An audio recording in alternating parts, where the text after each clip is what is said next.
Okay guys, 2 minute के अगले series में आपका स्वागत है। जहां पर हम लोग ये ट्राई कर रहे हैं कि 2 मिनट आपका समय लेकर हम आपको एमसीक्यू के माध्यम से जो प्रीलिम्स के जितने भी टॉपिक हैं उस पर क्या है आपका कॉन्सेप्ट बिल्डिंग करते चलें। तो सबसे पहले हमने पॉलिटी को लिया है। पॉलिटी का आज चौथा क्वेश्चन है। चौथे क्वेश्चन में हम देख रहे हैं कि जो प्रश्न आपका दिया है, निम्नलिखित कथनों पर विचार कीजिए। यहाँ पे 2 कथन है। नए राज्यों का प्रवेश संविधान के अनुच्छेद 3 के अंतर्गत दिया गया है। ये पहला स्टेटमेंट है। स्टेटमेंट 2 ये कहता है कि नए राज्यों का निर्माण संविधान के अनुच्छेद 2 के अंतर्गत आता है। तो आपसे ये प्रश्न पूछ रहा था, उपयुक्त में से कौन सा या कौन से कथन सही हैं, आपको ये बताना है। अगर आपने आर्टिकल 2 और 3 पढ़ा है तो आपको क्लियर स्पष्ट हो रहा होगा कि यहाँ पे पहला और दूसरा जो स्टेटमेंट है इसको इंटरचेंज कर दिया गया है।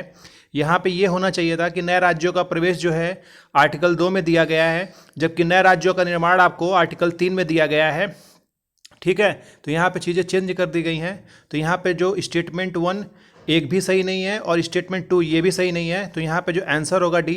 लेकिन मैं आपको यहाँ पे एक्सप्लेन कर दे रहा हूँ कि नए राज्यों का प्रवेश जो आर्टिकल 2 में दिया गया है, इसका तात्पर्य ये है कि भारत क्षेत्र में वो जो राज्य क्षेत्र हैं समाहित होंगे जो कभी भारत का हिस्सा नहीं रहे हैं। फॉर एग्जांपल सिक्किम कभी भारत का हिस्सा नहीं रहा है।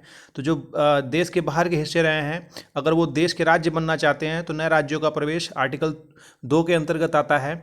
जबकि आर्टिकल 3 बात करता है आपका नए राज्यों का निर्माण। ये वो राज्य हैं जो ऑलरेडी आज़ादी से पहले भारत में थे और आज भी हैं। तो चाहे यूपी ले लीजिए, चाहे बिहार ले लीजिए, ये आज़ादी के पहले से थे। तो इनका अगर नाम बदलना है या राज्यों में परिवर्तन करना है, एक राज्य से 2 राज्य बनाने हैं या 2 राज्यों को मिला के एक राज्य बनाना है, तो ये आर्टिकल 3 डील करता है। तो ये पूरे कॉन्सेप्ट को समझने के संग संग जो इसमें आंसर आपका होगा, answer D. Okay, thank you.